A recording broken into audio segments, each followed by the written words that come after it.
If indeed, we need to know na tinuod ni manununod si Kristo yun ni Igsoon.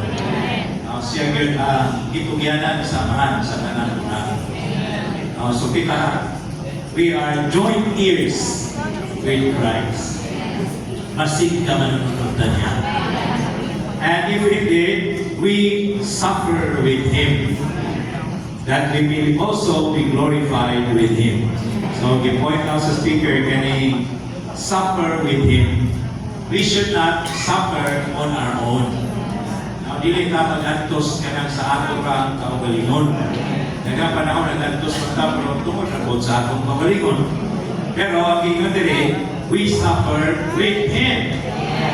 Mag-antos ta, kumaan niya. Kaya gusto ko sa speaker that suffering is the incarnation of grace. So, ang pag-antos ay ang pagpakatao sa grasya. Lawas sa grasya. Usaha kayo dito kaila, ganahan na tayo grasya, hindi ganahan pag-antos. Pero ang pag-antos ay is the incarnation of grace. Kaya sa Roman 6, D, tingnan siya, sa Titus 3:7, this is concerning hope, no? In order that having been justified by His grace, we might become heirs according to the hope of eternal life. Salamat kaya nakapatuntas kinabuhi dayon. And this eternal life has a hope, no? Ingon ang speaker nga, everyone needs hope. Kanang tao may pinaglag pag-hope. Otherwise, we will be in despair. May mo ka desperado. Pinanaw ba na-depress? Kaya naman tawa na, wala na paglaon sa kinabuhi. Wala na bantayan na. Kaya gano'n, anytime, pwede na maghigog, magbigtig. Kaya naman, hope. Patay paglaon sa kinabuhi. So everybody needs hope. If you want to live on this earth, you need hope. If you lose hope, it will be very easy for the enemy to attack. Nakiwan ka mo na kuyaw ng mga tao kung may paglaon. Okay? Mga hulog sa yawang na.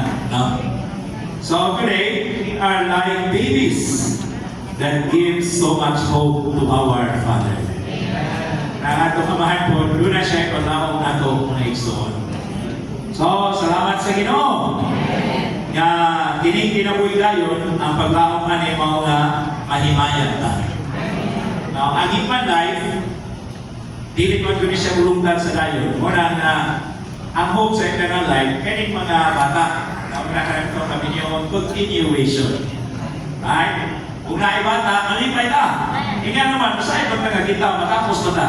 At least, dunay upadayon. Dunay musunod. So, karang mga bata, mo na hope sa human life. Tawan ang kinabuhi. Ang eternal life po, doon na po siya ay hope. Doon na po siya ay paglaong. Ang iyang paglaong na, ito, no? Tubog ta, mahamdog ta, then eventually, we will be glorified.